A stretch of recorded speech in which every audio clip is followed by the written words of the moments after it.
All right, so get this. We're going deep into metal bending, parapsychology stuff. Yeah, it's a wild one. You've been sharing some seriously intriguing articles about this, like kids bending spoons with their minds, scientists baffled, even big companies getting curious. Sounds like something straight out of Stranger Things, right? It But might. this is real life and controversial too. Oh, yeah, for sure.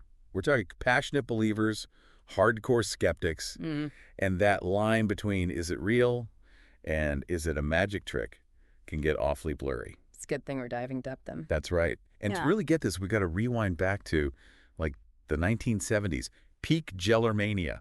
Oh, Uri Geller. Exactly. The OG spoonbender. Famous or infamous, depending on who you ask, for supposedly bending spoons with his mind on TV, right? And everyone was going nuts for it.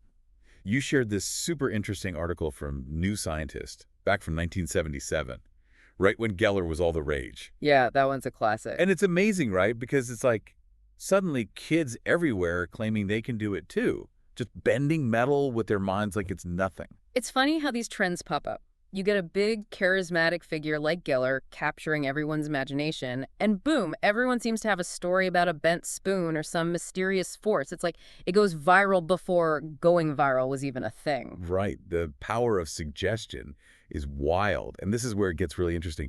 Scientists back then were trying to wrap their heads around it all. Yeah. Like, take Professor John Taylor. Didn't he write a whole book arguing that metal bending was a real deal, scientifically measurable thing? He did. But then, as more researchers started doing really controlled experiments, These got complicated, huh? they did. The results just weren't as clear-cut. See, Taylor was initially going off of what he observed, what people told him. But once you try to lock down all the variables, remove any chance of someone pulling a fast one, well, it's not so simple. Which is exactly how science is supposed to work. You got to stay skeptical, constantly questioning what you think you're seeing, always got to look for other explanations. And sometimes that other explanation is just a really good magic trick. This New Scientist article even talks about a researcher, Harry Collins, who basically used magic tricks himself. Wait, really? Yeah, one-way glass, hidden cameras, the works. He was exposing how some of these kids were, well, faking it. So it's like a magician's toolkit meets a science lab. Exactly. And that just throws another wrench in this whole what is evidence debate in parapsychology, right? What actually proves something? Especially when you're dealing with something as tricky as, well, deception. And it's not just about kids potentially fooling people, right? Hmm. You mentioned James Randi, the magician. Yeah. The one who offered that $10,000 prize to anyone who could prove they had paranormal powers. That's the one. Did anyone ever claim that prize? That's the thing, nobody ever did. And Rand, he wasn't messing around. He knew every trick in the book, literally, which made him the perfect person to design tests that were almost impossible to fake. So we've got kids maybe faking it, scientists unsure, and a magician offering cash prizes. Sounds like the setup to a weird movie. Right.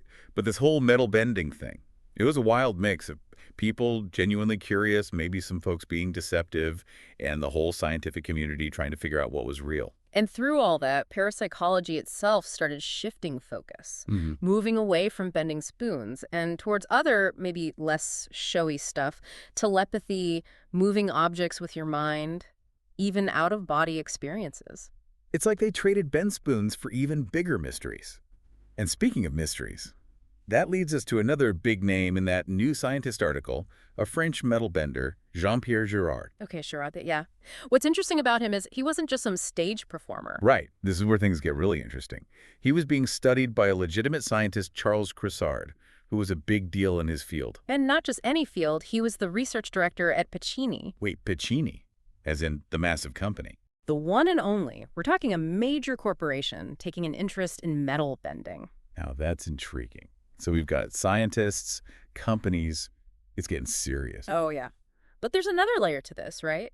Girard was pretty open about his background in magic. Very different from Geller, who Yeah. kind of played up the whole mysterious persona. Yeah, and that rubs some people the wrong way because scientists, they're all about finding the truth, right? Objective truth. Makes sense. But how do you square that with stage magic, which is all about illusion? It's a weird mix. For sure. And this whole Girard situation, it gets even wilder because it ended up catching the attention of Nature. Nature, as in one of the most respected scientific journals on the planet. The very same. They actually sent their own people to observe Girard in action.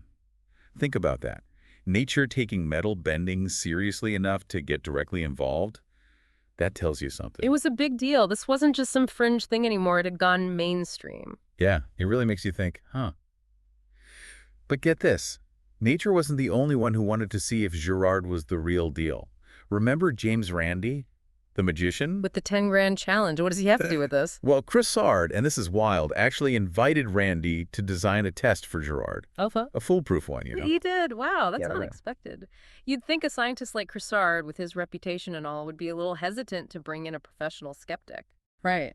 But I guess Crissard was really serious about finding out the truth, whatever it turned out to be.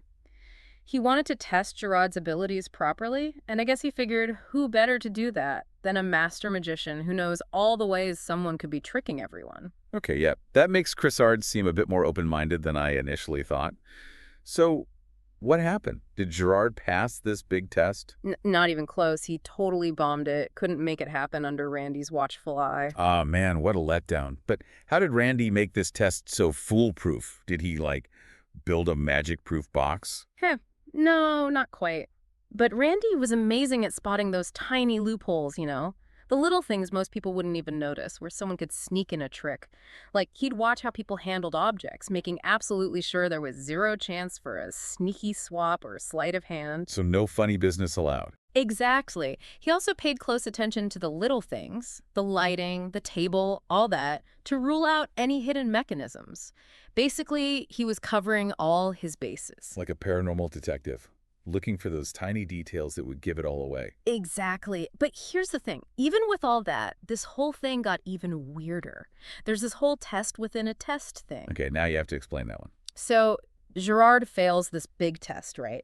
And of course, people start whispering about cheating and all that. But then, get this. Crissard pulls out secret footage Secret footage? of Girard, supposedly bending metal but under different conditions. Crissard claimed it was all part of another test, a secret one, running at the same time as Randy's. Hold on. He was secretly testing the guy he brought in to test Girard. That's like next level confusing. I know, right? And everyone freaked out. Critics were saying it was totally unethical to do a secret test, especially without telling Randy. Like, he was trying to make Girard look better after that public failure. Yeah, that's not a good look. At best, it was a bad call by Chris Sard. At worst, it makes the whole thing seem shady. Like, if you got to resort to secret tests, maybe you're hiding something. Exactly. It just shows how important it is for science to be transparent, above board. Especially when you're making big claims, you need solid evidence. Well said. Okay, so we've got all this drama going down in France. But what about back in the U.S.? People were still pretty into the paranormal, weren't they? Totally. That New Scientist article even talks about it. Scientists were getting more skeptical, but meanwhile, more and more books about Uri Geller and his powers were being published. It's amazing how much the media shapes what people believe. Sometimes those paranormal claims get amplified, even if the evidence is iffy at best. Right. Sometimes scientists and the public aren't quite on the same page. What might seem like a bust to one group is still fascinating to others. It's true. That pull towards the unexplained is strong.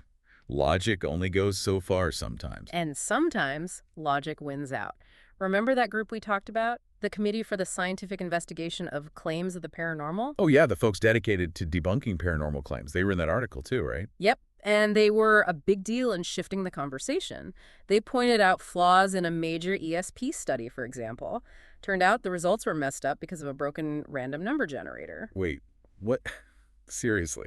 That's hilarious. It just goes to show sometimes the most boring explanation is the right one. Absolutely. And it goes to show why having skeptics is so important. You need people to double check, question things, and make sure the science is actually, good science. So we've got kids, spoons, scientists, magicians, secret tests, big companies. It's a lot. It really is the perfect example of what parapsychology is all about. You've got these really interesting ideas, but then you also have these huge challenges in how you study it. And on top of that, you've got people on both sides who are completely convinced they're right. For sure. It's messy and fascinating all at the same time. And speaking of fascinating, you mentioned earlier that you were really interested in those articles about ball lightning and weird sounds. What was it about those that really caught your attention? It's that whole thing about the unknown. We've been talking about metal bending, which is definitely strange, but ball lightning, unexplained sounds, it's like they hint at a different kind of mystery. Oh, interesting. How so? It feels more connected to nature, like Yeah. it's part of the natural world, even if we don't get it yet. There's this one article by Adrian Hope that we talked about before we started recording today. Okay, yeah. He talks about how hard it is to even categorize these things. These stray facts, I love that phrase, that don't fit neatly into any scientific box. Stray facts. I like that. What does he say about them? Well, he uses ball lightning as a perfect example. People have been Mm. talking about it for centuries, right? Describing it in ways that almost sound, well, supernatural. Right. Like he mentions that miracle of Fatima thing back in 1917. Well, everyone saw the sun dancing. That's the one. Thousands of people said they saw it. But here's the thing. Hope dug up a scientific paper from 1841 that talks about balls of fire being seen near London. Mm. And another one from 1971 about something similar happening in Austria. So he's suggesting that maybe what those people saw in Fatima wasn't a miracle at all, but ball lightning. Interesting. Just a natural phenomenon that no one understood at the time. Exactly. And it's not just that. He talks about the strange sounds people have been hearing forever too, right? Like the Barazil guns in India or the mist puffers off the coast of Belgium. Even weird noises that George Darwin, Charles Darwin's son, wrote about hearing back in 1895. What are those sounds? Do we know? That's the million-dollar question. No one knows for sure. There are theories, but nothing concrete. And that's Hope's whole point. We've got all these unexplained things happening, right? These stray facts. Right. And we either ignore them or we jump to supernatural conclusions. But what if, he says, these are just mysteries waiting to be solved? I love that approach. Don't dismiss it, but don't jump to conclusions either.